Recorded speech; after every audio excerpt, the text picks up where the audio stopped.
les eaux de ton esprit. Crée au moins un cœur nouveau, je t'en prie. Maman, ou encore professeur Adonis Kofi. Tu nous auras marqué véritablement de par ton parcours hautement exemplaire et riche en partage. Tu nous as appris à aimer le travail bien fait, en t'occupant avec autant d'amour des enfants atteints d'insuffisance rénale. Et vous êtes basé au CHU de Yopougon. Est-ce que vous arrivez à traiter des cas et à guérir des enfants malades? Alors, je dirais oui, heureusement. Nous avons parlé de tout ce qui est maladie rénale en début de maladie. Et ça, c'est vraiment, j'en appelle à la population, aux parents, de se référer rapidement à des médecins lorsque les premiers signes apparaissent. Parce que lorsque l'enfant a une maladie rénale, je dis, dans le syndrome néphrotique, 84% répondent favorablement et peuvent guérir.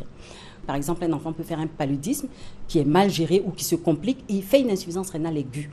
Lorsqu'on intervient rapidement sur ce paludisme et sur les mesures au niveau du rein, cet enfant peut retrouver totalement ses fonctions rénales. Nous les suivons ultérieurement, plusieurs mois après, et c'est des enfants qui récupèrent totalement la fonction de leur rein. C'est possible. Oui, maman, tu as été engagée durant toute ta brillante carrière à aider les autres. Tu as créé depuis une dizaine d'années le service de néphrologie pédiatrique du CHU de Yopougon. Une véritable fierté pour toute la Côte d'Ivoire et pour l'Afrique de l'Ouest. Tu nous as inculqué des valeurs fortes tout en nous impliquant dans ton rêve. Rendre gratuit la prise en charge des enfants atteints d'insuffisance rénale sur tout le territoire national. Alors définitivement, pour régler le problème, il y a des solutions à moyen terme, à court terme et à long terme. Alors à court terme, la solution idéale, c'est la subvention, je reviens, la subvention. À moyen terme, c'est peut-être l'implication de la direction de l'hôpital dans le fonctionnement et la commande du matériel. Et à long terme, nous rêvons parce qu'il y a d'autres maladies chroniques de l'enfant. Je suis chef de service de pédiatrie, je ne m'intéresse pas qu'à la néphrologie, il y a d'autres maladies chroniques. À long terme, nous espérons avoir un hôpital des maladies chroniques de l'enfant parce que ce n'est pas facile pour les familles. Vous savez, quand une famille a un enfant malade, chronique, parfois il faut aller faire la radio dans un hôpital, les analyses dans un autre, et puis voir des spécialistes dans une autre structure. À la fin, il y a de l'abandon du soin de l'enfant. Et nous rêvons d'un site où ils peuvent venir en soufflant et en se disant que tout se passe sur place. Ça peut être les drépanocytaires, les maladies du rein, les enfants souffrant de diabète.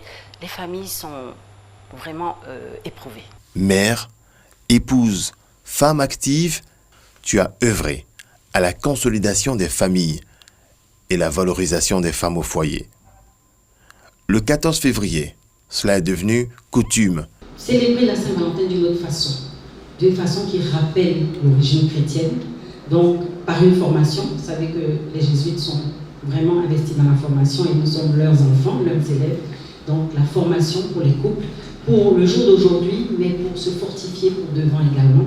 Et puis à la suite de ça, nous allons avoir une soirée festive pour mieux se connaître, pour des petits jeux entre monsieur et madame. Tu nous as habitués au challenge. Tu nous as permis de croire que c'est possible. Tu nous as permis de croire en notre Seigneur et à nous remettre à lui pour chacun de nos rêves.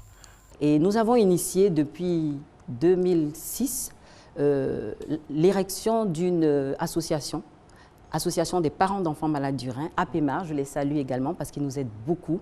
Et à partir de l'APEMAR, il y a des messages qui sont diffusés partant des parents qui ont été déjà touchés et affectés. Et je vous assure, la population est plus sensible quand il s'agit d'un parent qui est passé par cette épreuve que d'écouter le médecin qui est toujours un peu optimiste et trop objectif. Voilà.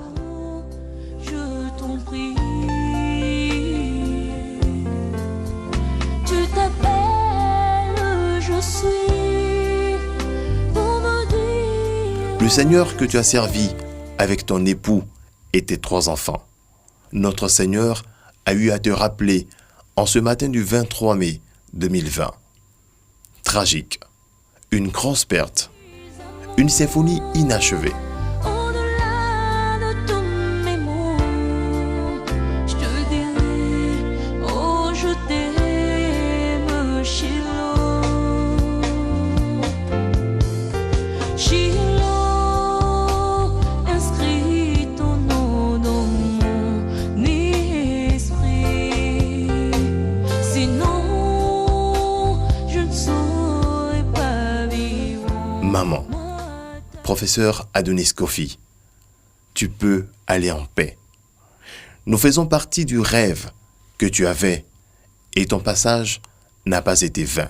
Je suis très très heureux, très fier de vous, du travail que vous abattez. Vous aurez pu vous consacrer à autre chose, vous n'êtes pas nombreux, mais vous abattez un travail magnifique. Ce sont des personnes comme vous, comme ça qu'on doit avoir régulièrement sur les réseaux sociaux, faire de la promotion.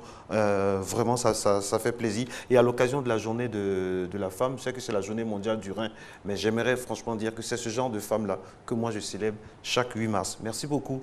Nous tous, ta famille, tes amis, tes collaborateurs, ensemble et à l'unisson, nous rendons grâce à Dieu. Tu vas nous manquer, maman. Tu vas nous manquer.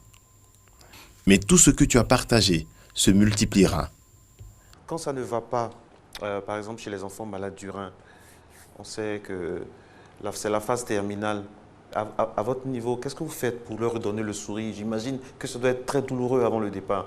Je pense qu'il y a un degré de vérité à avoir avec les parents. Mais c'est tout un processus, hein. J'ai été néphropédiatre jeune, il y avait une tentative de fuite un petit peu de la situation, mais ce n'est pas la bonne attitude. L'attitude, c'est la vérité aux parents, l'accompagnement. Aujourd'hui, nous avons de la dialyse, mais il y a 10 ans, quand je commençais la néphrologie pédiatrique, il n'y avait pas. C'était les accompagnements au décès. Et on apprend à être psychologue, on apprend à être la compassion, la vérité aux parents et l'accompagner dans cette épreuve jusqu'au bout, mais sans baisser les bras du côté médical, parce qu'on a toujours des cas où en dernière minute, il y a un revirement. Et c'est beau de vivre ça. Maman, la mort n'arrête pas l'amour. Nous t'aimons à jamais. Juste me permettre de dire merci à toute cette équipe qui travaille autour de moi. Seul, ça n'aurait pas été possible. Je ne peux pas citer les noms, mais ils ont tous d'abord l'amour des enfants dans le cœur et c'est ça qui nous fera arriver à leur guérison et à une amélioration de leurs conditions de vie. Merci à tous.